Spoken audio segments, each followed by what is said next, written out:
guys, kita lanjut ke bab 3 ya. Eh Fadli, ini codingan yang kamu kemarin kirim udah aku masukin ke draft laporannya. Terus hasil pengujiannya juga udah sinkron sama perhitungan aku yang manual. Udah oke. Sip, Mel. Gue tadi barusan baca-baca lagi. Akurasinya mantap sih. Sampai keluasan bukaan pintu segala. BTW gila ya, kita bertiga buka aplikasi berat sambil on cam. Gini tapi zoomnya lancar banget. Iya. Lah iya, padahal ini kan jam-jamnya sibuk. Lah rahasianya karena di Zoom ini bukan cuma video call biasa, tapi ya bisa bermanfaat lah. Nah, kalian tahu nggak?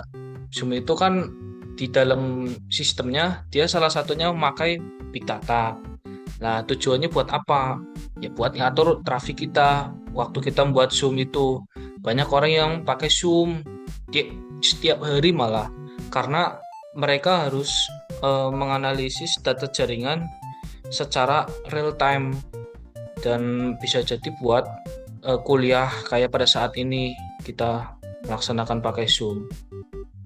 Berarti kayak manajemen lalu lintas di jalan raya gitu ya, biar nggak ada penumpukan kendaraan ya. Nah iya, kayak gitu karena big data Zoom itu dia mendeteksi sinyal ya salah satunya dari drop itu karena sistem otomatis bakal nurunin si resolusi video biar audionya dia tetap jelas secara suara gitu, namanya juga prediktif analitik dari data masal penggunanya. Oh, pantesan. Tadi pas sinyal aku kuning, video kalian teh burem dikit, tapi suaranya mah tetap aman.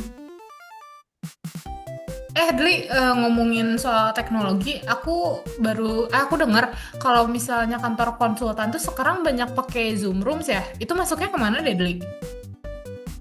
Nah, itu maksudnya di implementasi sistem IoT itu atau Internet of Things di Zoom Room-nya karena perangkat fisiknya kayak Microsoft di plafon ini yang di kamera ini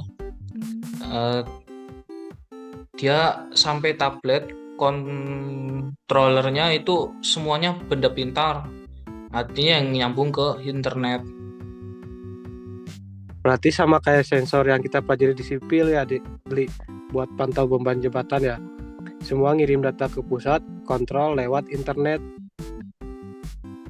Nah, itu salah satunya ya benar. Karena jadi integrasi di perangkat kerasnya itu yang bikin semua terkendali jadi otomatis. Yang awalnya kan manual aja, sekarang otomatis. Cuma lewat satu klik aja di layar, nggak usah repot-repot. Oh.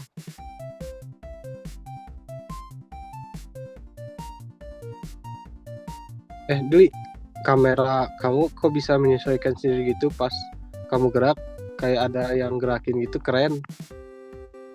Nah, ini yang namanya Cyber Physical System atau disingkatnya CPS.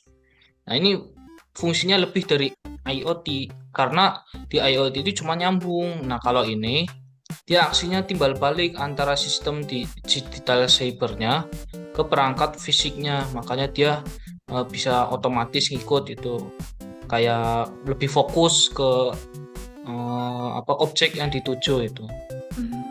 Jadi algoritma Zoom atau si Cyber ini tuh merintahin si lensa kameranya yang fisikal itu buat gerak ya? Iya, karena salah disability salah satunya kayak smart building yang kacanya otomatis gelap. Nah, kalau kena matahari, dia ada input data digital, bisa respon fisik di mesinnya itu.